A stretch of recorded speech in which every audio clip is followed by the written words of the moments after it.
Germany just unveiled a plan to have the strongest military in Europe, strong enough to rival NATO. And everyone's getting flashbacks to World War II, so you need to know what Germany has said. Well, today, the German defense minister came out and not only announced what Germany wants, but he's unveiled an entire plan of how Germany is going to have the strongest military in Europe by 2039. He said, quote, "We will be increasing the number of active duty soldiers, reservists, and employees." And then he said, quote, "Our guiding principle is the goal of having at least 460,000 combat-ready soldiers." But it's not just soldiers that Germany wants to increase. They want to increase all of their powers, but one of the main things is air defense.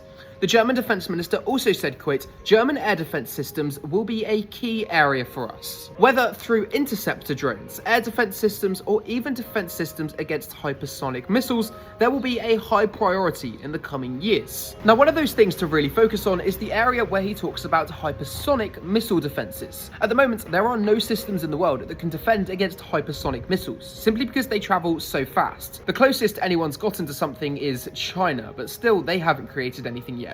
Well, today, with this statement, Germany has announced they want to become the first country, at least in Europe, to develop a system that can do that. And so Germany, by their own words, wants to have the strongest military in Europe by the end of next decade. They say they want to do that in alignment with NATO and become the forefront and the most powerful country in NATO, pretty much. Of course, they'll never be as strong as the US, but it wouldn't take much to be the strongest country in Europe, simply because most of the countries in Europe are quite weak at the minute. A lot of people are making jokes that Poland and France might be quite worried simply because of what happened in World War II, and Germany saying the same things now that they said then. I don't think that's going to happen, but either way, for the best global news, you can leave me a follow because I'm going to keep you up to date on everything that you won't find anywhere else.